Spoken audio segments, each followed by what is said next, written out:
සියලු දෙනාගේම අවසරයි.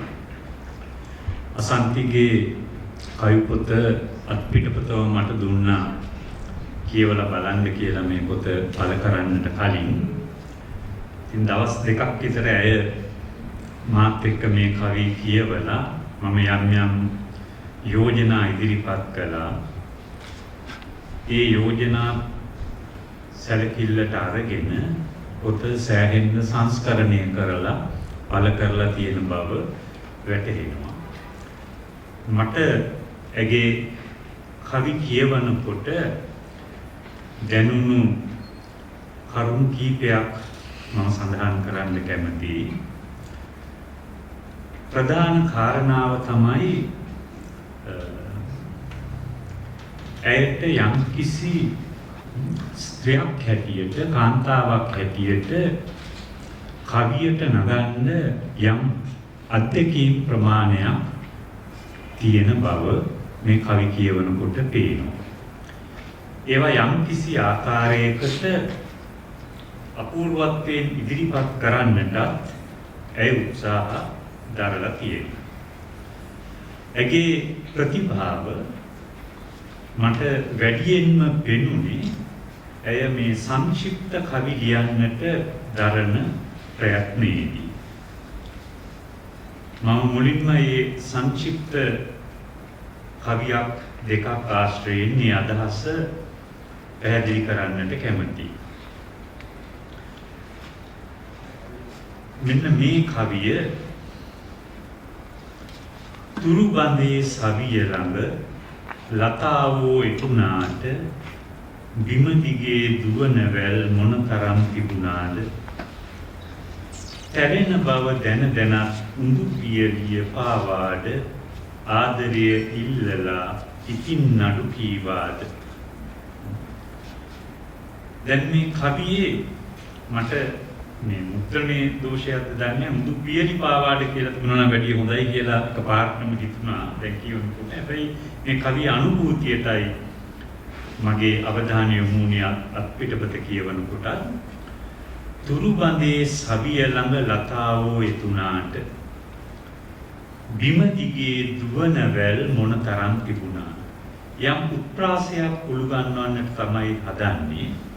සමහර වෙලාවට අවධානයට ලක් වෙන්නේ යම් කිසි බලයක් තියෙනවා නම් විතරයි.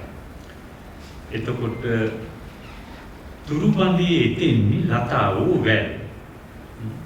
හැබැයි තව වැල් වගේක් තියෙනවා බිම දිගේ දුවන වැල්. මොනතරම් තිබුණා. ඒ බිම දිගේ දුවන වැල් හැම තිස්සෙම තැලෙනවා. තැලෙන බව දැන දැනත් මුදු පියලි පාවාඩ ආදරේ ඉල්ලලා ඉතින් නඩු කීවාද. දැන් මේක මේ පොඩි පන්ති හැඟීමක් පිළිබඳව අදහසක් අන්‍යාලාපයෙන් ප්‍රකාශ කරන්නට දරපු ප්‍රයත්නයක් බව පෙනෙනවා. මේකේ ඇතුළෙන් මේ උත්ප්‍රාසයට නතුවන්නේ එක්තරා ආකාරයකට මට හිතෙනවා කාන්තාවම කියලා. ඊළඟ කවියත් ඒ වගේම තමයි. දුනු දියෙන් ඇද පපුවටම විද්දම ඔයා වෙහෙසෙනවාද ඊතලේ වත්කම. දුනු දියෙන් ඇද පපුවටම විද්දම ඔයා වෙහෙසෙනවාද ඊතලේ වත්කම. මේ විදිහට මේ කෙටි කවිවල කිසියම් උත්ප්‍රාසයක් උළුගන්වමින් ඇය ජීවිතය පිළිබඳ කාන්තාවක් හැටියට ඇගේ අත්දැකීම් පිළිබඳ යම් භාව ප්‍රකාශනයක නිමග්න වෙනවා. ඒ කාව්‍ය මාර්ගය තව දීප්තිමත් කර ගැනීමට ඇයට පුළුවන් කියලා මට හිතෙනවා. මම ඒ බව අසන්තිට පැහැදිලි කළා. මේ සංක්ෂිප්ත කවි ලියන එක අද මුහු පොතේ බොහොම ජනප්‍රිය කටයුත්තක් බවට පත් වෙලා තියෙනවා. ඒක කොච්චර ජනප්‍රිය වෙලාද කියනවා නම් සමහර සංක්ෂිප්ත කවි හැටියට ලියන ඒවායින් මේ සංක්ෂිප්ත කවිය අවභාවිත වන බවකුත් පේනවා. දැන් මේ මෙතන ඉන්නවා අතුල ජයදේව මට මතක් වෙනවා ඇත්තටම අතුල ජයදේව තමයි මුලින්ම මේ සංක්ෂිප්ත කවි ලියන්න සෑහෙන මහන්සියක් ගත්ත කවියක්. ඒ කාලේ අපි විශ්වවිද්‍යාලේ ඉගෙන ගන්න කාලේ ධර්මසිරි ගමගේ මහතා යොවුන් ජනතා පුවත්පත මුල් කරගෙන පහන් මැට කියලා සංවිධානයක් ගොඩනැගුවා.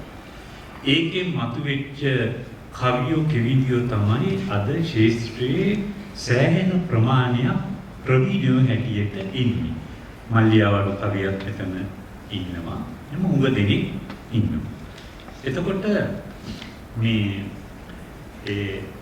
පහන්මැට සංවිධානයේ ඉන්න කාලේ ඔක්කොම කවි ලියන්න ආදර්ශයට ගත්තේ ප්‍රධාන වශයෙන් මහදමසේකරව තමයි ආදර්ශයට ගත්තේ.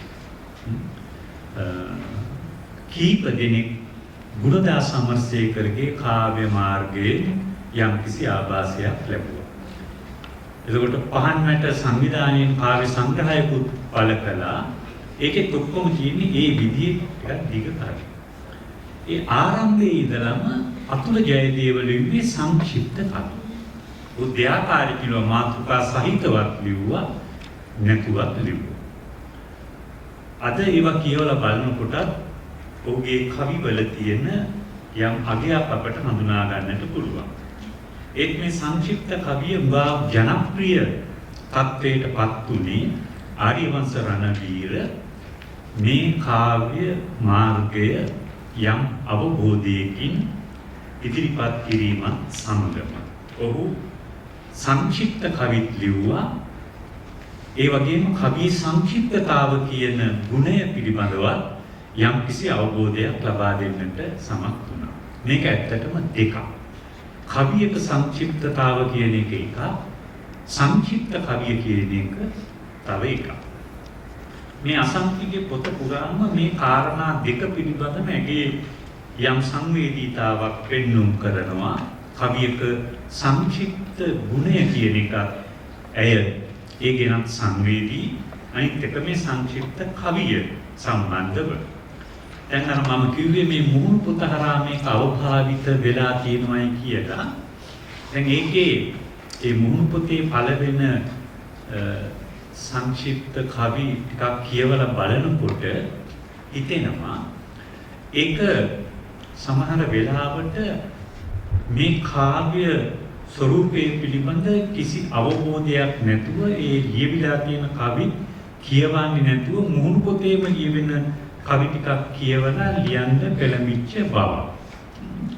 දැන් මෙන්න මේ වගේ කවි මට මේ මතකයෙන් එකක් දෙකක් කියන්නේ පොඩ්ඩක් වචනයක් දෙකක් එහෙම වුණාට මේ වගේ කවි තියෙනවා.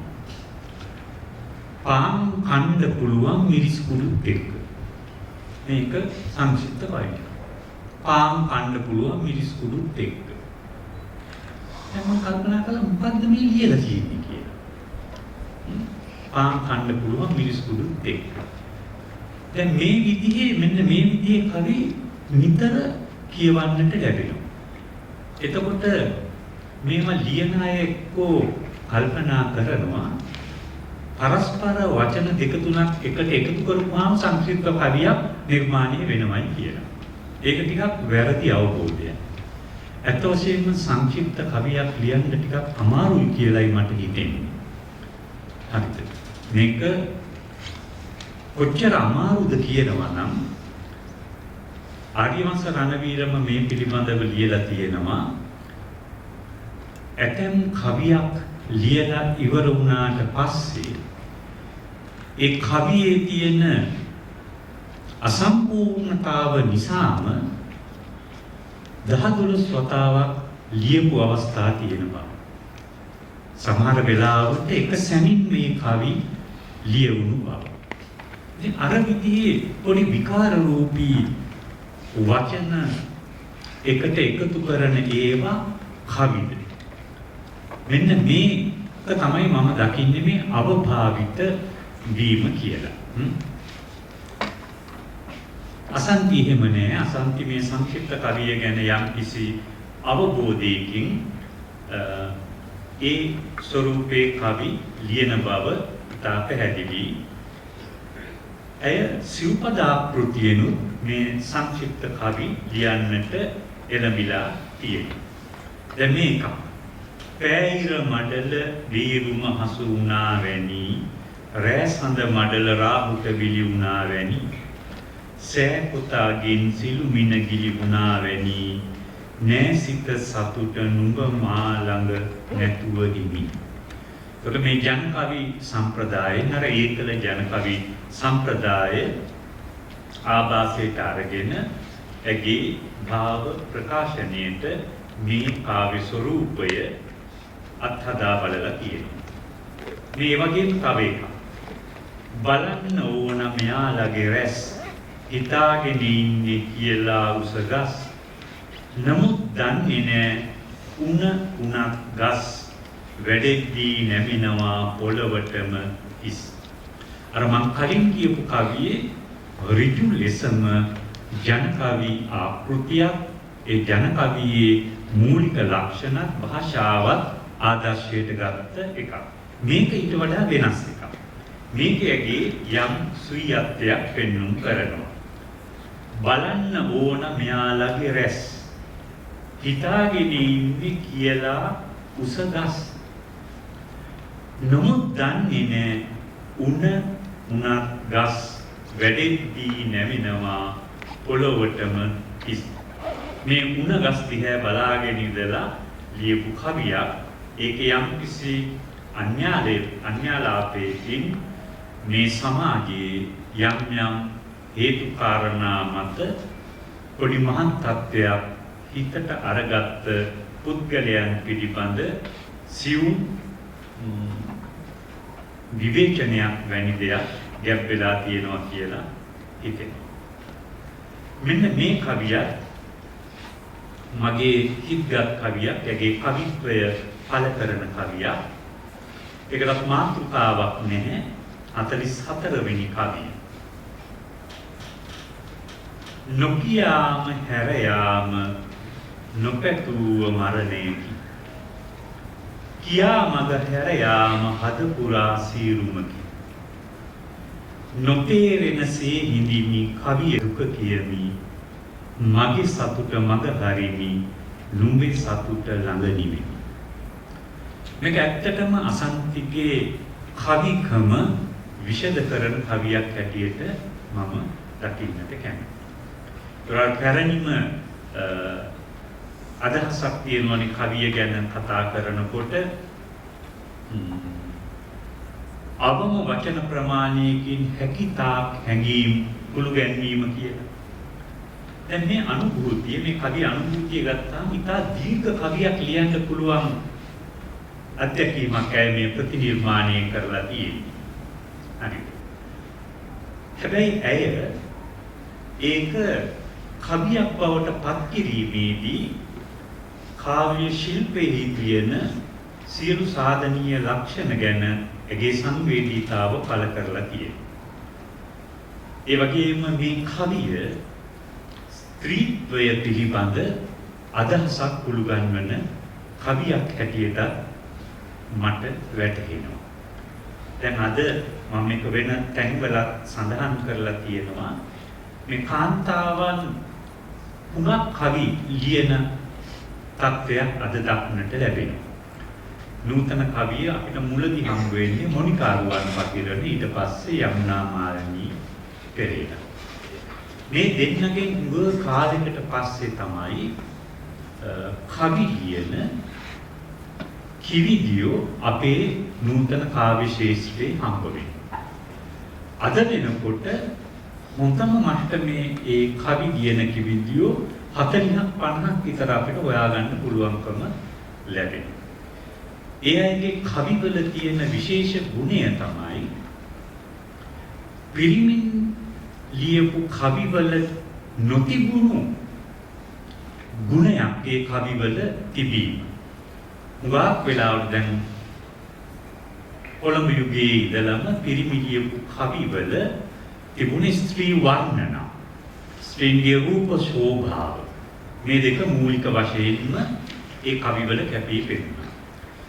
ඊළඟට තිබුණේ ආදරය සහ විරහව කියන මාතෘකා ඔස්සේ මනෝභාවයන් ප්‍රකාශ කරන කවි. හරි. මුලින්දලම අපිට මේ ස්වරූපයේ තමයි දකින්නට ලැබෙන්නේ. මේ ස්ක්‍රීන්ගේ කාව්‍ය නිර්මාණවල එහෙම නැත්නම් තරුණියන්ගේ ඒ කාව්‍ය නිර්මාණ ඇතුලෙන් පෙනෙනවා මිනිසෙක් හැටියට ඇය අත්විඳින සංවේදනාවන් ප්‍රතිනිර්මාණය කිරීමට දරන ප්‍රයත්න. ඒ කවි ටිකක් එක වෙලාවක කියවලා බලනකොට වැටහෙනවා ඒ කවි පිරිමින්ට ලියන්න බැරි කවි කියලා. හරිද? පිරිමින්ට ලියන්න බැරි කියලා. ඒක මේක අනිත් පැත්ත අහන්න පුළුවන් කවින්ට ගැහණුන්ට ලියන්න බැරි කවිත් තියෙනවා නේද? පිරිමින්ටම ලියන්න පුළුවන් කියලා. දැන් මම මේකේ මගේ තර්කය තමයි කවිය කියන එක එහෙම නැත්නම් නිර්මාණකාරයේදී අධිපත්‍ය දරාගෙන සිටියේ පිරිමි ලේඛකයෙක්. ඒක මුල් කාලේ ඉඳලම එහෙමයි. ඒතකොට කාන්තාව මේ ශේෂ්ඨයට අවතීර්ණ වුණාට පස්සේ සම්පූර්ණයෙන්ම වෙන ජීවන කලාපයන් ප්‍රතිනිර්මාණය කිරීමට ඒ අය සමත් වෙනවා. ඒකට පොඩි නිර්භීත භාවයක් තියෙන්නට ඕන. දැන් සුනේත්‍රා රාජකරුණානායක වැනි ලේඛිකාවක් නවකථාකරණයට ආවට පස්සේ ඒක හරියට කාන්තාවන්ට උත්සව සභා විවර කළා වගේ. ලංකාවේ ග්‍රාමීය කාන්තාවට වෙන්න පුළුවන්, මැදපන්ති කාන්තාවන්ට වෙන්න පුළුවන්. ඒගොල්ලෝ හිතේ ගුලි කරගෙන හිටපු දේවල්, කිසි වෙලාවක හඬක් නගන්න බැරි වෙච්ච දේවල් ඇය විවෘත අවකාශයකට ගෙනල්ලා සාකච්ඡා කළා. ඒකෙන් මට හිතෙන්නේ සෑහෙන්න මේ ලියන අයගේ ලියන අයට යම්කිසි උත්තේජනයක් ලැබෙනවා. ඒ ආලෝකයෙන් මතුවෙච්ච දේවල් තමයි. දැන් මේකේ කිසිම මේ කවියේ මම දැක්ක අනිත් ගුණය තමයි මේකේ දෝෂාරෝපණය. අඳුර පෑම කරන්නේ නැහැ. නොකියාම හැර යාම නොපැතුව මරණය. හරිද? ಭಾರತೀಯ කවියින් කියලා තියෙනවා, කවියෙක් කියලා තියෙනවා ස්ත්‍රියගේ ප්‍රාණය පවතින්නේ පිරිමියෙකුගේ ප්‍රේමය ආදරය තිබෙන තුරා විතරයි. ස්ත්‍රියකගේ ප්‍රාණය පවතින්නේ පිරිමියෙකුගේ ආදරය තිබෙන තුරා පමණයි. ආදරය අහිමි වූ මොහොතේම ඇය මරණයටපත් වෙනවා. ඒක උපමාවකින් කියනවා මලක ජීවය තියෙන්නේ මල නටුවේ රැඳී තිබෙන තුරු පමණයි. මල නටුවෙන් ගිලිහුණු සැනින් ප්‍රාණය නිරුද්ධයි.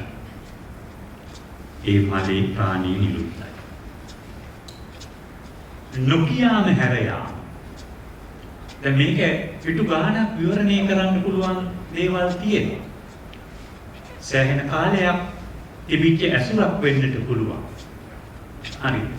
සෑහෙන කාලයක් තිස්සේ ගොඩ නැගුණු විශ්වාසයක් තිබුණා වෙන්නටත් පුළුවන්. හිතින් හිතාගන්න බැරි දෙයක් වෙලා තියෙන්නේ. නොකියාම හැර යාම. හරිද? නොකියාම හැර යාම. ඒකට මේ නොකියාම කියන වචනය මේ කවියට ඇය අරගෙන එන විලාසය ඇතුලෙන් පාඨකයෙකුට අරුත් රාශියක් උත්පාදනය කරගන්නට හැකියාව තියෙනවා. නොපැතුව මරණය. මරණය කියන එක අනිවාර්යයි. හැම කෙනෙක්ම අත්විඳිනවා. ඒ ජීවත් වෙමින් ඉන්න මොහොතේ මැරෙනවයි කියන එක. ජීවත් වීමේ ආශාව අහිමි කරනවයි කියන එක. ජීවන ලාලසාව නැති කරනවයි කියන එක. ඒක හිතක් දරාගන්නේ කොහොමද? මිනිස් හැඟීමකට ඒක ඔරොත්තු දෙනවද? මේක ස්ත්‍රියකගේ තාම සංවේදී සිවුම් මනෝභාවයක්. ඊළඟ එක කියා මග හැර යාම. කියා මග හැර යාම. අත නොකියා. ඒකට කියලා මග හැරලා යනවා. හද පුරා සීරුම. ඊ타මත්ම මනරම් කාව්‍යෝක්තියක් ඒ. කියා මග හැර යාම හද පුරා සීරුම. නොතේරෙන සේ හිඳිමි කවියකට දුක කිය. මහ පොළොවේ සේරම දරා ගන්නවා කියන එක. අඬන්නේ වැළපෙන්නේ නෑ. අඬලා වැඩක් නෑ. වැළපිලා වැඩක් නෑ. ඒ සියල්ල යම් කිසි ආකාරයකට පසක් කරගත් තැනැත්තියකගේ සංහිඳියාව එතන කුළු ගන්නවා. කවිය අවසානයේ තමයි හරිම ප්‍රබල. මගේ සතුට මග හරිනි නුඹේ සතුට ලැබෙන්නේ. මේකේ ශ්ලේෂාලංකාර කීපයක් මතු කරගන්නට පුළුවන් ගුණයකුත් තියෙනවා කියලා මට හිතෙනවා. දැන් මට මේ කාව්‍ය සංග්‍රහයම කියවනකොට මේ අසන්තිගේ කවිත්වය මූලික වශයෙන් වැටහුනේ මේ වගේ කවිවල. මේ ඒ වගේ තව එක කවියක්. කඳුලකට පුළුවන්ද නිතක නොසැලී ඉන්න. කඳුලකට පුළුවන්ද නිතක නොසැලී පුළුවන්. කල්පනා කරලා බලන්න ඕනේ. කඳුලකට පුළුවන්ද නිතක නොසැලී ඉන්න. හුස්මකට පුළුවන්ද වෙනරුමින් දිය වෙන්න. හුස්ම කොහොමද දිය වෙන්නේ? හුස්මකට පුළුවන්ද වෙනරුමින් දිය වෙන්න. හදවතට පුළුවන්ද මේ හැටිම තනි වෙන්න. කවියකට පුළුවන්ද දුක් මෙහෙම උලන්. පිටු ගාන විවරණය කරන්න පුළුවන් කවියක් මේ කවිය. හදවතට පුළුවන්ද මේ හැටිම තනි වෙන්න. ඒ කවිවල මම දැක්ක දේ වැදගත්ම දේ තමයි භාවාත්මක නොවි. භාවාතිශය නොවි. ඒ කවියක තියෙන ඕන ප්‍රබල ගුණයක් හැටියට ඒක අපි දකිනවා. තව එක කවියක් ඒ වගේ ඒකේ කවිත්වය පෙන්눔 කරන තාම පරිස්සමෙන් වචන සංයෝග කිරීමේ පද සංඝටනය කිරීමේ ඒ නිපුණත්වය නැත ඔබ අන්සතු කියන කවිය. නැත ඔබ අන්සතු ඒ නෙතු ඔබ සතු මා මගේ යයි සිතු. හරි. එහිමින් කියවලා බලන්න කියලා මම යෝජනා කරන්නේ මේ පොත අතේ තියාගෙන කීප වතාවක්. ඒ නෙතු ඔබ සතු මා මගේ යයි සිතු. ඉඩ ලද හැම විට ප්‍රේමය මැවුනෙතු. මොහොතක නොසිතුව ඈහට වූ නතු. එනමුත් අදට නැත ඔබ අන්සතු.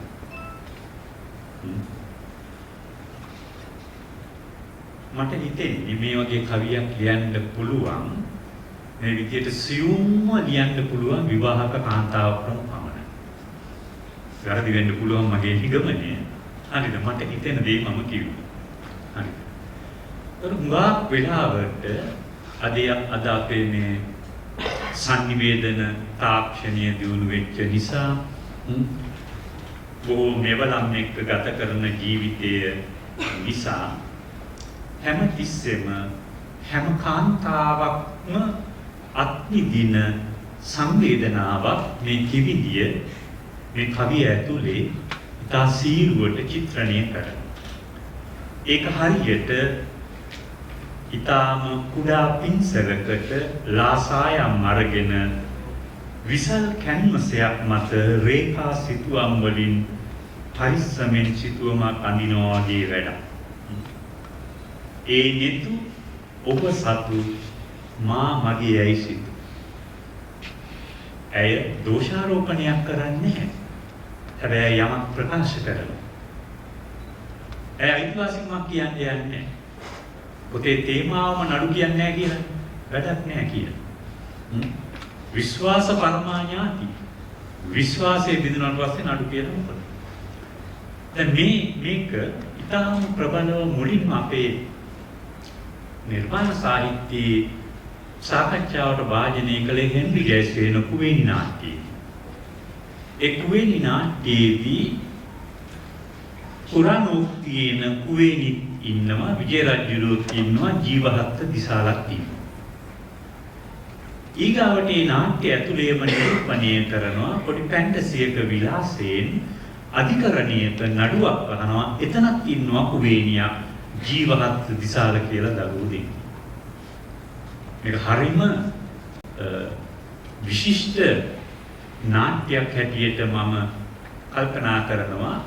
අර හෙන්රි ජයසේන ඉතා ප්‍රබල නාට්‍යකරුවෙක් හැටියට අවධානයට ලක් වෙනවා. ඒ වුණාට ඒ යුගයේ අර විශ්වවිද්‍යාල සමාජයේ පිටස්තර කෙනෙකු වෙච්ච නිසා ඔහුගේ රචනය එච්චර මතුනේ නැහැ. ඒකට ඉතින් යම් හේතු සාධක තිබුණා. ඒක වෙන තැනක කතා කරලා බලන්න වටින එකක්. ඒකට හෙන්රි ජයසේනගේ පරිකල්පනයේ නැහැටි හරි අපූර්ව දෙයක් කියනවා. කුවේනිය මන්ත්‍ර මායා බලයෙන් තමයි සේරම දේවල් කරන්නේ. හරි මන්ත්‍ර මායා බලය. ඔය කියනවා ඇයට නෑසියන් විසින් ගල් මුල් ගසා මරා දමන කොට එළවා දමන කොට ඒකට දරු දෙදෙනෙක් සමග විජය රජුව පිටුවහල් කරනකොට ඇයි ඇගේ මන්ත්‍ර මායා බලය ඇයට පරිහරණය කරන්න බැරි වුණේ? එතකොට ස්ත්‍රිය පිළිබඳව දීර්ඝ කාලයක් තිස්සේ ගොඩනගලා තියෙන ප්‍රවාද මොනතරම් සැහැසිද කියන කරුණ තමයි ඔහු ඒකෙන් මතු කරන්නේ. එතකොට ඔහු මේ නඩුව අහනවා නාට්‍ය ඇතුළේදී කුවේණි නාට්‍ය ඇතුළේදී කුවේණි අධිකරණයට ඇවිල්ලා තියෙනවා දරුවෝ දෙන්නවයි තමාවයි සැමියා හැර දමා ගියේ. විනිශ්චයකාරයා මේ නඩුව විභාග කරගෙන යනකොට ඔහුට හොඳටම වැටහෙනවා මේ සාක්ෂි විභාග කිරීමේදී ඇයට අනර්ථයක් වෙලා තියෙන බව. විනිශ්චයකාරයා අවසානයේදී මේ නඩුව විභාග කරමින් අහනවා ඔබ බලාපොරොත්තු වෙන්නේ මොකක්ද මේ අධිකරණය? හරි බලාපොරොත්තු වෙන්නේ ඇගේ සැමියා. අවසානයේදී විනිසුරු කියනවා මට ඔබේ සැමියාව නීතියෙන් හිමි කරන්නට පුළුවන්. හැබැයි මට ඔහුගේ ආදරේ නීතියෙන් හිමි කරන්නට බැහැ. මේක ඉතාමත්ම මනරම් විදියට හෙන්රි ජයසේන මම මේ නාට්‍ය හෙන්රි ජයසේන රංගපාන නාට්‍යම බලලා තියෙනවා. ඉතාමත්ම ප්‍රබලව. මේ නාට්‍ය බලනකොට ප්‍රේක්ෂකයාට දැනෙනවා ඒකාන්තාවට අත්වන ඉරණම මොනතරම් සැහැසි ඉරණමක් ඇයට අත්වන්නේ කියන එක. දැන් අන්න ඒ වගේ ස්ත්‍රියකට විවාහක ගැහැණියකට තමන්ගේ ජීවිතය තුළ තමන් විශ්වාස කළ තමන්ගේ කුසින් දරුවන් බිහි කළ කුටුම්බයක් රක්ෂා කරන අවකාශයක ස්වාමි පුරුෂයාගේ විශ්වාසය බිඳවැටීම කියන ක්‍රියාවලියේදී හිත ඇතුලේ කොනක ඉදිකටු තුඩකින් පාරන්නා වගේ ඒ පාරණ හැඟීම ඒක විදතරා ගැනීම තමයි නූතන ස්ත්‍රියට සිද්ධ වෙලා තියෙන්නේ. ඊගාවට තව එක කරුණක් මම කියන්න කැමතියි.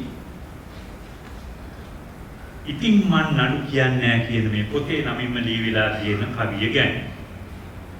සංජීවනිත් ඒක යම්කිසි විවරණයකට ලක් කළා. මේ කවිය ගැන විතරක් නෙමෙයි මේ සමස්තයේ කෘතිය ගැනත් මගේ පොඩි අදහසක් පළ කරන්නත් මම මේක ඉවහල් කරගන්නවා. ඒ අසන්තිය මන් ටික කාලයක් ඉඳලා දන්නවා. ඉස්සෙල්ලම අසන්තිය ඇත්තටම මට කිව්වේ එයා ගැන කතා කරන්න කියලා. එහෙමයි මට ඇහුනේ වැරදිද දන්නේ. එයා ගැන කතා කරන්න කියලා අසන්ති ගැන කතා කරනවා මොනවද? අසන්ති හරි උසයි. අසන්ති හැමදාම පන්තියේදී ටොපි ගන්නවා. ළඟ ඉන්න අයට ටොපි ගෙනලා දෙනවා. ගුරුවරුන්ට ටොපි දෙනවා. ඕවා තමයි කියන්නේ. හරි. ඊට පස්සේ කිව්වා නෑ මගේ කවි ගැන කියන්නේ කතා කරන්න කියලා. එහෙම කියලා ඉවර වෙලා යා කිව්වා දැන් මේ සභාවට මගේ නෑදෑයොත් වෙනවා මහත්යත් වෙනවා කිව්වා. ඉතින් මම දැනගත්ත ටිකක් පරිස්සමෙන් හොඳ දේවල් ටිකක් කියලා නේද? ඒකේ සතුට වෙනුවෙන්. දැන් මගේ තියෙන දේ තමයි මේ අර අසන්ති සාමාන්‍යයෙන් කතා කරනකොට ඒක එයාගේ හොඳ දෙයක්. විවෘතව කියලා ගන්න. හැම වෙලාවෙම ඒක මම පොඩ්ඩක් නිරීක්ෂණය කරලා තියෙනවා. හරිද? දැන් සමහර දේවල් අහන හැටි හරි මහ අමුතු විදියට වෙන ළමයි වගේ නෙමෙයි. දැන් වෙන ළමයි අහන්නේ සර් මගේ නිබන්ධනය බැලුවද? එහෙම නේ. ඕ මගේ නිබන්ධනය බලලා නැහැ. කොහොම තමයි යන්නේ. හරි. ඒක තමයි යාගේ විලාසය. මහත්ය දන්නවා ඇති හොඳට. ගෙදරදී කතා කරන විලාසය. දැන් මේ පොතේ කවි වලත් මම හැබැයි ඒක කිව්වා මෙයාට මේ පොත අපිට කියවන වෙලාවේදී සමහර වෙලාවල් තියෙනවා ඒ ඍජු වාග් භාවිතය. දැන් මේ පිළිගැන්වීමෙත් මම දැක්කා ඒක ඒ විදිහටම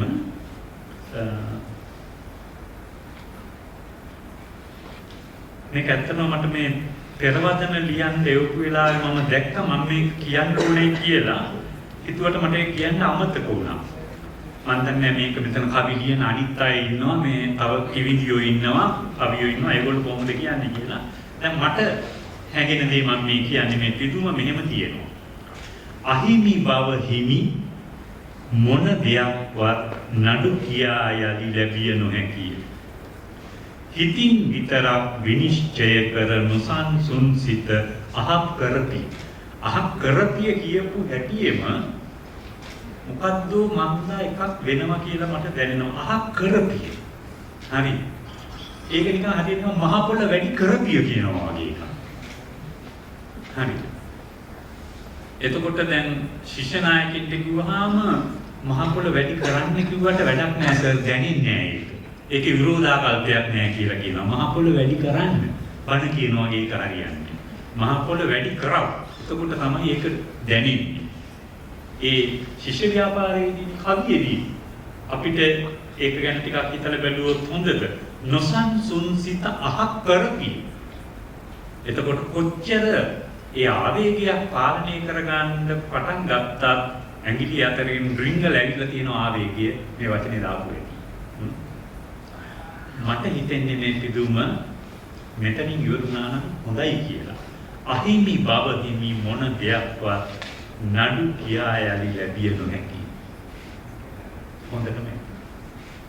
හොඳටම හරි. ඒ කියන්නේ මගුල් ගෙදරට යනකොට කාන්තාව ගෙදර තියෙන ඔක්කොම ආභරණ පැලඳලා යන්න ඕනේ නෑ. එතකොට අජුවයි. හරිද? අවශ්‍ය ආභරණීය පැලඳලා යන්නේ. එතකොට මෙච්චර මේ සංක්ෂිප්ත කවිය පිළිබඳ සෑහෙන අවබෝධයක් පළ කරන අසන්ති මේ වචන දෙක ලිවීම තුළ හිත ඇතුලේ මේ කවි ලියන්න බලපාපු පොඩි නිමිති අරවමයා ඔක්කොවටම බලපාලා තියෙන පොඩි තරහක් පාලනය කරගන්න බැරි වෙලා තියෙනවා. ඒක අහක් කරපි. හරිද? මොකද ශ්‍රීමති කියන්නේ අහක් කරපි. කරපි.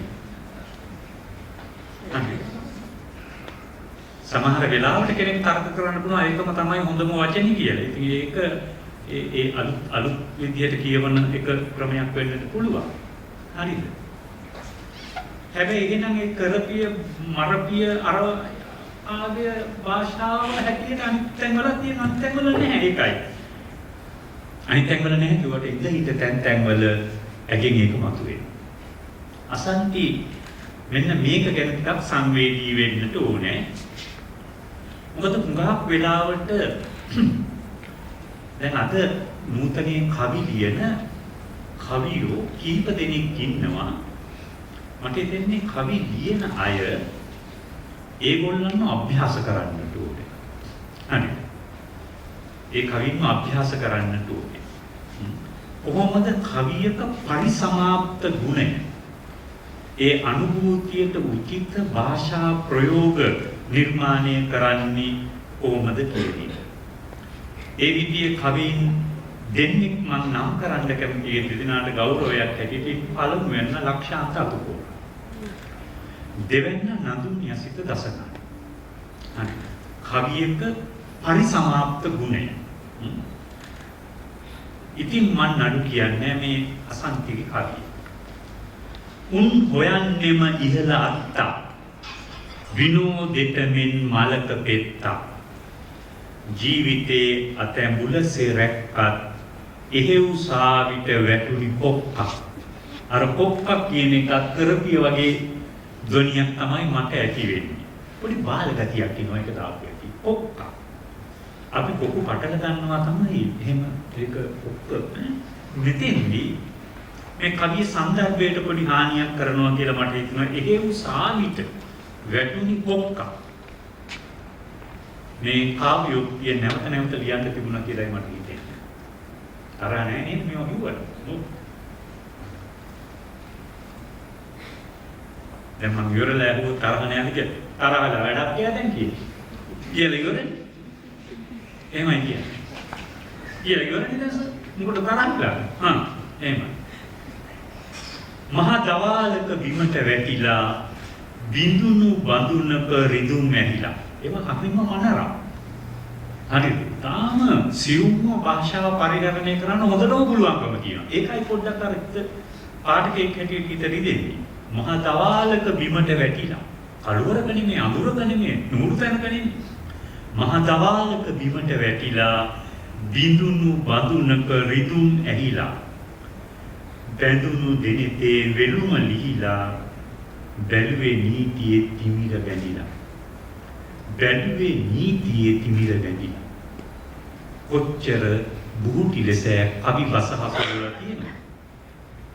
මහත් කරදර විඳ දරන් රැය ගියමුත් සමු අරන් බුදුන් දැක්මට පෙරහැරේ අලුත් මල් විතරයි ගියේ. සිතින් කිසි විට සැලෙන්නේ ඉතින් මන් නඩු කියන්නේ. හරි. මම අර කිව්වේ ලක්ෂාන්තව කියවන්න ඕනේ කියලා මේ සමහර තැන්වල නිදහස් ආකෘතියේ ලියන කවියේ පවා රිද්මය කියන එක කවියේ ප්‍රකින්න ඕන කියන එක තමයි මගේ හැඟීම. දැන් මෙන්න මෙතෙන්දී රිද්මය ගැන පොඩි අසංවේදීතාවක් තියෙනවා. මහත් කරදර විඳ දරන් රැයක් ගියමුත් සම්වරන් මෙතෙන්ට එනකල් කවිය එක්තරා රීතියකට ගමන් කරනවා. බුදුන් දැක්මට පෙරහැරේ අලුත් මල් විතරයි ගියේ සිතින් කිසි විට සැලෙන්නේ ඉතින් මන් නඩු කියන්නේ. අර කවියේ දෙවෙනි කොටසේ තියෙන ඒ රිද්මය තමයි මට හිතෙන්නේ මේ කවියේ පරිසමාප්ත ගුණය වඩාත් උද්දීපනය කිරීමට ඉදිරියට ගෙන එන්නට තිබුණා. ඒකයි මේ කවියේ සමස්තය අරගෙන බලපුවාම බුදුන් දැක්මට පෙරහැරේ අලුත් මල් විතරයි ගියේ කියන එක අවශ්‍යමද කියන ප්‍රශ්නෙත් මට පොඩ්ඩක් දැනෙච්ච දෙයක්. සාමාන්‍යයෙන් ඉතින් නිර්මාණකරුවෙක් ලියන හැම එකටම කැමති ලේසියෙන් කෙනෙක් විශේෂයෙන්ම ලියන දේවල් අයින් කරන්නට කැමති නෑ. හැබැයි නිර්ලෝභීව මේකෙන් වා දේවල් අසන්ති අයින් කළා. මම පුද්ගලිකව විශ්වාස කරනවා ඒ අයින් කිරීම සහ ඇයම මේවා ස්වයං සංස්කරණයකට ලක් කිරීම නිසා ඇගේ මේ පළවෙනි කාව්‍ය සංග්‍රහය යම් කිසි මට්ටමක කෘතියක් බවට පත් වෙලා තියෙනවා කියලා. මෙන්න මේ කවියක් මම කියවන්න කැමති අහමු පැල්ලම කියන කවිය. අහමු පැල්ලම. රාස්සිගියව් රැල්ල විඳගෙන කිලිටි අත්තටු වලට වෙරගෙන දුඹුරු දූවිල්ලෙන් වැසීගෙන කිරිල්ලකි බසයෙන් පියාඹන පුංචි ඇස්පිය හෙමින් නලියන බෙල්ල ඔසවා යලිත් හරවන දිගු වරල ඉඟටියේ පැද්දෙන එකම හුස්මට අඳුරේ සැඟවෙන බස්රියේ පිටුපසම ඉඳගෙන වම් වූ වලවල් වලදී ඇඹරෙන එහෙව්වක උර හිසෙහි හැප්පෙන නොරිස් සුමරිය දුරුතුව හිමිවන කුරුළු කිචි පිචි වැඩිම දවසක කමිස කොළරේ ඉහළ කෙළවර පැල්ලමකි අහඹුවෙන් තැවරුණු රතු කිරිල්ලගේ හොටය පැටළුණු. මේක කාට ලිව්වද දන්නේ? මෙතන මහත්තුරු ඔන්න පරිස්සම් වෙන්න ඕන තැනක් මේකේ තියෙනවා. කුරුළු කිචි පිචි වැඩිම දවසක කමිස පොළරේ ඉහළ කෙළවර පැල්ලම කියහඹුවෙන් තැවරුණ රතු කිරිල්ලගේ හොටය පැටළුණු. රතු කිරිල්ලගේ හොටය පැටළුණු. උන්ට තදට ලිප්ස්ටික් ගාලා තියෙනවා කිරිල්ල එදා. සතුට වැඩිකමට වෙන්නේ ඇති. හැබැයි වැඩි එකකින් පොඩ්ඩක් අර බොරාට කලින් වැටපැන්නා වගේ එකක් එල්ල. පැල්ලම කියහඹුවෙන් තැවරුණ රතු කිරිල්ලගේ හොටය පැටළුණු. ඒ කවිය ඇත්තටම හොඳ කවියක් හැටියට මම අගය කරන්නට කැමතියි.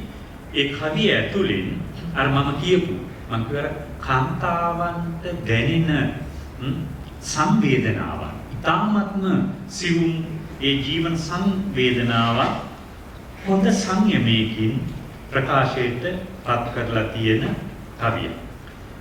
ඒ නිසා මම විශ්වාස කරනවා කවිය අසන්ති අභ්‍යාස කරන්නට අවශ්‍ය සාහිත්‍යාංගයක්. කවිය අභ්‍යාස කිරීමේදී මට වැටහෙන දේ තමයි අභ්‍යාස කරන්න ඕනේ කවියම තමයි. හරිද? දැන් මෙතන ගීත රචකයොත් ඉන්නවා, කවියොත් ඉන්නවා. මම වැරදි දෙයක් කියනවා නම් මම සමාව ඉල්ලනවා. මම කියන්නේ කවිය කියන්නේ නම් කවියම වෙන්න ඕනේ. කවි ලියන්නවා නම් ගීත රචනය කියන කලාපයට පියනගන්න ඒ දණ්ඩක් හැටියට මේ දෙකටම හානි වෙනවා කියලා තමයි මට හිතෙන්නේ. හරි. මොකද හොඳ ගීපද මාලා අරගෙන බලපුවාම අපි ස්වභාවිත ගීත කියන හොඳම ගීපද මාලා අරගෙන බලපුවාම ඒ හැම රචකයෙක්ම හොඳ භාෂා ඥානයක් තිබුණු අය. හරිද? ඒ භාෂා ඥානය කියන්නේ මේ ව්‍යාකරණානුකූල ඥානය නෙමෙයි, ඒගොල්ලන්ට හොඳ සාහිත්‍යික ඥානයක් තිබුණා. හරි. ඒගොල්ලෝ පැරණි සාහිත්‍ය කියවලා තිබුණා, නූතන සාහිත්‍ය කියවලා තිබුණා. ඒ නිසා තමයි ඒ ගී පදමාලා විශිෂ්ට පදමාලා බවට පත් වෙලා තියෙනවා. හරිද? දැන් මෙතෙන්දී වෙච්ච වැදගත් දේ හැටියට මම දකින්නේ ඒ නූතන සහ පුරාතන සාහිත්‍ය කියවපු අයට මේ මිනිත්තු 3කට 4කට කාලයකට සීමා වෙන කලා මාධ්‍යයක් වෙච්ච ගීතයට අධ්‍යක්ීමක් අනුගත කරන්නට අවශ්‍ය පරිචය ඒ භාෂා ඥානයෙන් මේගොල්ලන්ට උරුම. හරි උරුම. ඒක මේ සුනිල්ලාර ගමගේ දක්වාම රචකයන්ගෙන් අපිට දකින්නට පුළුවන්කම තියෙනවා. ඊට පස්සේ ඇත්තටම ගී රචනා කරන්නට ආපු කී දෙනෙකුට ඒ භාෂා ඥානය තියෙනවා. මේක එක ප්‍රශ්නයක්. හරි. දැන් අපි දන්නවා දශක ගණනාවක් තිස්සේ රියැලිටි ෂෝ වලින් ගායක ගායිකාවෝ හදන්න සෑහෙන ප්‍රයත්නයක් දරනවා. ඒ ළමයි ගායන කුසලතා තියෙන අය අර 70 දශකයේ 80 දශකයේ ගීත ගායනා කරලා තමයි ඒගොල්ලන්ගේ කුසලතාව පළ කරන්නේ. හරි. ඊට පස්සේ ඒගොල්ලෝ ඒ සම්මාන ලැබලා මතුනාට පස්සේ ස්වාධීනව කියවලා ස්වාධීනව කියපු ගීත කීයක් අපේ අවධානයට ලක් වෙනවා. හරිද? ගායකයෙක් හෝ ගායිකාවක් හැටියට අනන්‍යතාවක් හිමි කරගෙන තියෙනවා. ඇත්ත වශයෙන්ම මේ මුග දෙනෙකුට හොඳට ගායනා කරන්න පුළුවන් මේ දර්ශන හිටියනේ ගියාද කොහෙද? ඔව් දර්ශන දන්නවා ඇති. ඇත්තටම දැන් හොඳට ඒ ගායන කුසලතාව කියන එක යම් විදිහකට ඒගොල්ලෝ හදාගලා කියනවා වෙන්නට. ඒ වගේම මම දැන් මෙතන කතා වුණේ වාද්‍ය ශිල්පී. සංගීත භාණ්ඩ වාද්‍යයේ අලුත් පරම්පරාවේ තාම දක්ෂ අය දැකලා තියෙනවා උගාක් තැන්වල. ඒ දෙකම පුහුණු කරන්න පුළුවන්. හරි. පුහුණු කරන්න පුළුවන්. අභ්‍යාස කරලා පුහුණු කරන්න පුළුවන්. වාදනය පුහුණු කරන්නට පුළුවන්. ක්‍රීඩකයෙක් පුහුණු කරනවා වගේ. ගායනයක් පුහුණු කරන්න පුළුවන්. ඒ ගායන කුසලතාවක් තියෙන කෙනෙකුගේ ගායනය දීප්තිමත් කරන්න පුළුවන්. සාහිත්‍යික ඥානය උරුම කරගන්නට ඕනේ ඒක බලෙන් දෙන්න බෑ. ඒ සාහිත්‍යික ඥානය තමන්ම උරුම කරගන්නට ඕනේ. ඒගොල්ලෝ මූලික වශයෙන් අපේ සාහිත්‍ය කියවන්නට ඕනේ. අවම වශයෙන් සංදේශ කාව්‍ය ටිකවත් කියවල වැඩේ පටන් ගන්නට ඕනේ. හරි. බුද්ධිල කාව්‍ය, කාව්‍ය ශේඛරය ඒව ටික කියවන්නට ඕනේ. හරිද? එතකොට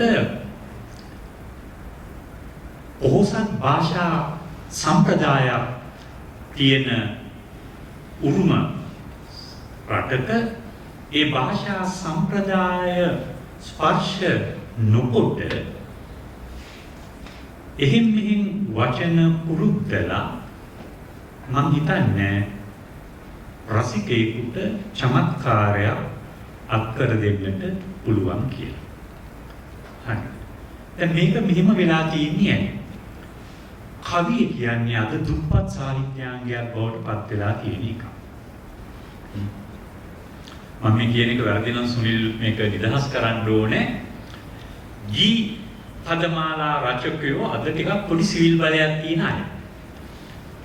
මම අහලා තියෙනවා සමහර ගී පදමාලා රචකයින්ට මාසිකට ලක්ෂ 4-5ක ආදායමකුත් ලැබෙනවා කියලා.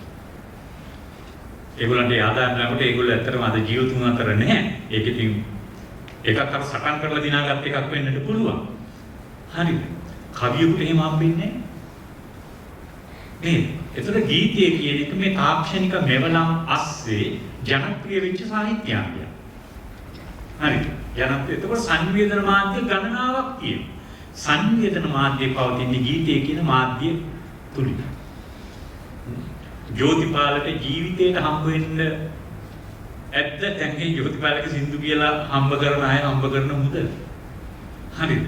මිල්ටන් පෙරේරාට කවදාවත් හම්බ වෙන්නේ නැතුව ඇති ඒගොල්ලන්ට. නේ.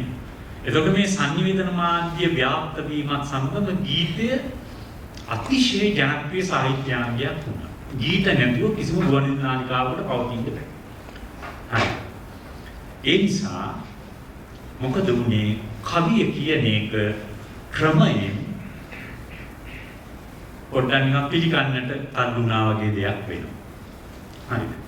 එතකොට පොඩි නිර්මාණ කුසලතාවක් තියෙන හැම කෙනෙක්ම උත්සාහ කරන්නේ කොහොම හරි ගීතයක් රචනා කරලා සංගීතඥයෙක් ලවා තනුවක් දාලා ගායකයෙක් ගායිකාවක් ලවා ගායනා කරනවා. ඒකේ කිසි වැරද්දක් නෙමෙයි මම දකින්නේ. හැබැයි ඒ වැඩේ කරනවා නම් අපේ ගීත රචනා සම්ප්‍රදාය ටිකක් කියවලා තේරුම් අරන් හදාarලා ඒ වැඩේ කරන්නට ඕනේ. මම කියන්නේ මේ කවි ශක්තිය තියෙන අය දියුණු කරගන්නට ඕනේ ඉස්සෙල්ලා. ඒ කවි ශක්තියම තමයි. හරිද? කවි ශක්තියම තමයි. කවි ලියන එක අමාරු. ගීත ලියනවා කියන එක අමාරු.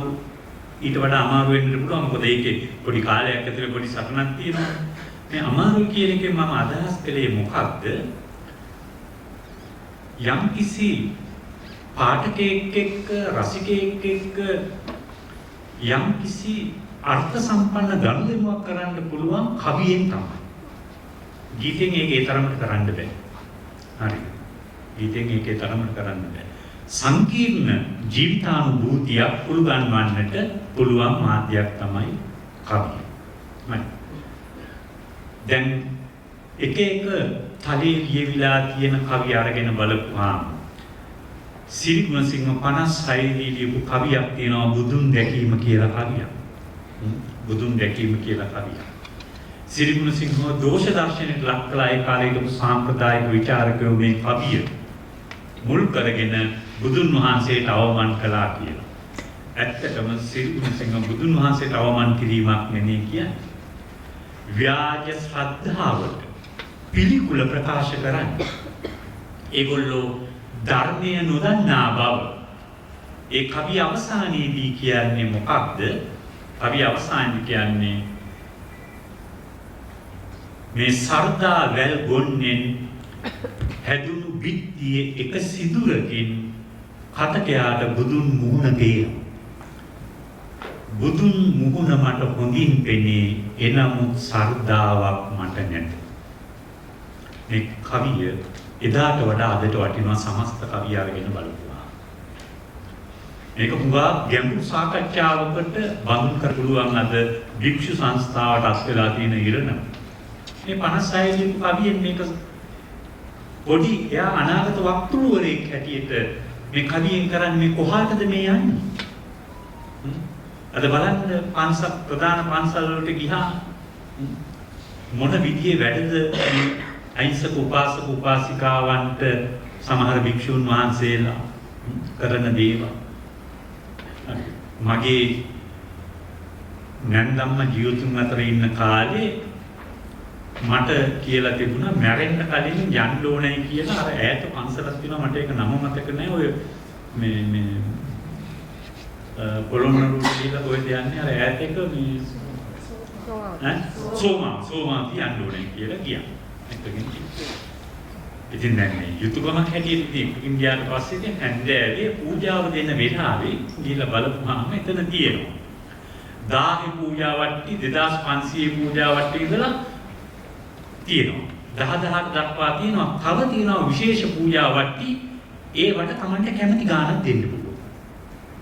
එතකොට මේ පූජා වට්ටියට ගෙවන මුදලට අනුව තමයි අර පූජාවේ පොලිමේ ගිහලා ඉඳ ගන්න පුළුවන්. හරි.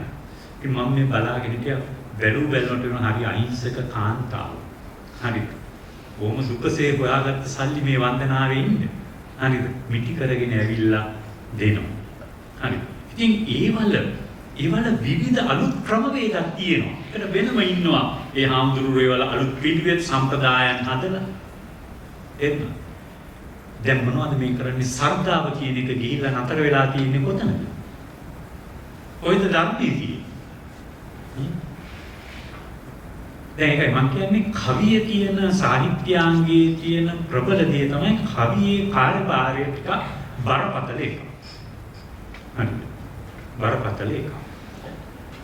කවි ජනප්‍රිය නුනාට කවිය කියන එක හරි ප්‍රබල සාහිත්‍යාංගයක්. ජනප්‍රිය නේ. ආර්ථික ප්‍රතිලාභ ලැබෙන්නේ නැහැ. අද කවි පොත් උඟා පිට වෙනවා තමයි. උඟ දෙනෙක් තමන් අතින් වේදම් කළා තමයි කවි පොත පළ කරන්නේ. මේ වගේ උත්සවයක් තියලා තමයි කවි පොත් ටිකක් අලෙවි කරගන්නේ. හරිද?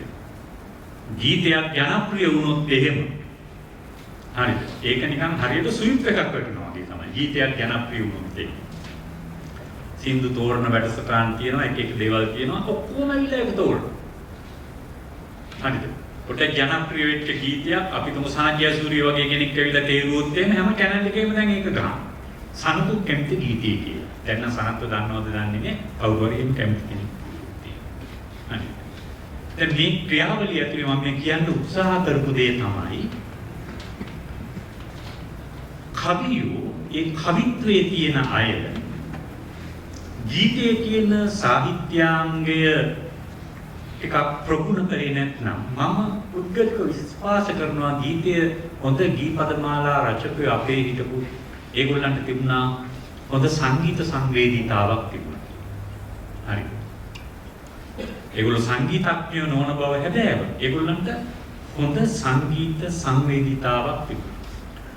මම මඩවලේ රත්නායක මහත්මයාව පුද්ගලිකව ඇසුරු කරලා තියෙනවා සෑහෙන කාලයක් තිස්සේ. උට හරි හොඳ සංගීත ඥානයක් තිබිච්ච කෙනෙක්. හරි. ඒ සංවේදීතාව තිබිච්ච කෙනෙක්. මහගමසේකර එහෙම කෙනෙක්. මානවසිංහ එහෙම කෙනෙක්. හරිද? ඒ වගේ අය. එතකොට මේ මාධ්‍යයේ තියෙන මේ ශක්්‍යතාව එකත් එක්ක තමයි ගොඩනගෙන්නට ඕනේ. කවිය ගොඩනගෙන්න ඕනේ සාහිත්‍යයත් එක්කමයි. සාහිත්‍ය කියවන්නේ නැතුව කවිය එක්ක ලොකු ගමනක් යන්න බෑ. දැන් මම පහුගිය කාලේ මේ කවි සෑහෙන ප්‍රමාණයක් කියවපු කෙනෙක් හැටියට විශේෂ වැඩකට මම තේරුම් ගත්ත දේ තමයි සුනිල් අද ගීපද මාලා සවුත්තුනාට කවිය ඉතාම ඉහළ තැනක තියෙනවා. හරි. ඒකට සිවිල් බලයක් නෑ. සාහිත්‍යාංගයක් හැටියට දුප්පත්. කවුරුවත් කවි පොතක් සල්ලි වලට අරගන්නේ නැහැ. උත්සවයකට ඇවිල්ලා පොත අරගත්තත් ඒක කියවන ඒකුත් නැහැ. අන රැකගෙන ඉන්නේ බොහොම අමාරුයි. හැබැයි කවියෝ කිවිලියෝ මේ සමාජයේ කියවලා තියෙන ආකාරය, ජීවිතයේ කියවලා තියෙන ආකාරය විස්මය ජනකයි කියලා කිව්වට වරදක් නැහැ කියලා මට හිතෙනවා. ඉතින් අසන්ති මේ දෙකේම කුසලතා පළ කරලා තියෙන බව හැදෑරුවා. දැන් සාහිත්‍යයත් ටිකක් ගැඹුරට හදාරන කෙනෙක් හැටියට මම ඔබට යෝජනා කරන්නේ ඔබේ කවිකම තව දියුණු කර ගැනීමට කවිය හදාරන එක වඩා හොඳයි. ඔබේ ප්‍රකාශන මාධ්‍ය හැටියට ඔබ දියුණු කර ගන්නට අවශ්‍ය කවිය කියලා මට මේ සමස්ත කෘතිය කියවලා අවසන් වුණාට පස්සේ හිතුණු අදහස. ඒකෙන් මම කියන්නේ ආපහු ගීත ලියන්න එපා. ඒක නෙමෙයි මම කියන්නේ. යම් කිසි නිර්මාණකරුවෙකුගේ ප්‍රකාශන මාධ්‍ය මොකක්ද කියන්නේ. ඒක ඉතාම වැදගත්. දැන් අපි උදාහරණයක් හැටියට ගත්තොත් දැන් සරච්චන්ද්‍ර මහත්මයා කෙටි කතාත් ලිව්වා, නවකතාත් ලිව්වා. හැබැයි එතුමාගේ මූලික ප්‍රකාශන මාධ්‍ය නාට්‍ය. ඒක තමයි එයා කළා. ඒකේ ප්‍රශ්නයක් නැහැ. හැබැයි අපි සාහිත්‍ය ඉතිහාසය අධ්‍යයනය කරනකොට සරච්චන්ද්‍රව අරගන්නේ නාට්‍යකරුවෙක් හැටියට. කෙටි කතාකරුවෙක් හැටියට නෙමෙයි, නවකතාකරුවෙක් හැටියට නෙමෙයි. ගුණදාස සමසේකරත් නාට්‍ය ලිව්වා. හැබැයි ගුණදාස සමසේකරත් නාට්‍යකරුවෙක් හැටියට සාහිත්‍ය විග්‍රහයේදී සලකා බැලෙන්නේ නැහැ. ඒ නාට්‍ය නරක නිසා නෙමෙයි. එයාගේ තියෙන්නේ ප්‍රබන්ධ සාහිත්‍යය තමයි එයාගේ අනන්‍යතාව තියෙන්නේ. ප්‍රබන්ධ සාහිත්‍යය තමයි එයාගේ අනන්‍යතාව තියෙන්නේ. එතකොට සාහිත්‍ය නිර්මාණයේදී ඉතා වැදගත් දෙයක් තමයි නිර්මාණකරුවෙක් තමාගේ නිර්මාණ පෞරුෂය ගොඩනගා ගැනීම. ඒකට සමාජයේ කොච්චර වෙනස් වුණත් තාක්ෂණය මොන ආකාරයකට දියුණු වුණත් හෙමින් හැදෑරීමක් අවශ්‍යයි. හෙමින් හැදෑරීමක් අවශ්‍යයි. ඉතින් මම අසන්තිට සුබපතනවා ඇගේ පළවෙනි කාව්‍ය සංග්‍රහයෙන් ඇය කිවිදියන් ඉදිරි පෙළේ කිවිදියන් සමග වාඩි වෙන්නට තමන්ගේ සමත්කම පළ කරන්නට හැකි බව මේ කෘතියෙන් ඇය විදහාපා තියෙනවා. හොඳ කවි ඇතුළත් කාව්‍ය සංග්‍රහයක් හැටියට මම මේක හඳුන්වනවා. දෙවෙනි කාව්‍ය සංග්‍රහය රචනා කරනකොට තව ටිකක් කාලයක් අරගෙන කවිය කියන සාහිත්‍යාංගයත් එක්ක වැඩ කළොත් මීට වඩා හොඳ ප්‍රබල කවි අසන්ති අතින් නිසැකවම ලියවෙනවා. මොකද ඇයට තියෙනවා යමක් දෙස තියුණුව බලන්නට පුළුවන් දැසක්. යමක් දෙස තියුණුව බලන්නට පුළුවන් දැසකුත් තියෙන්නට ඕනේ. ඒ වගේම හොඳ පරිකල්පන ඥානයකුත් තියෙන්න ඕනේ කවියෙකුට. ඒ නිසා ඒ පරිකල්පන ඥානයත් සතත අභ්‍යාසයත් ඔස්සේ නිවාඩුව අභ්‍යාස කිරීමෙන් අසන්ති අපේ අර ප්‍රධාන පෙළේ කිවිදියන්ගේ මට්ටමට එන්නට සුදුසුකම් මේ කෘතියෙන් පෙන්වුම් කරලා තියෙනවා. මම ඇගේ කවිත්වයට දිග ගමනක් තියෙනවා කියලා කල්පනා කරනවා. ඒ ගමන යන වගකීම තියෙන්නේ ඔබේ අතේ. බොහොම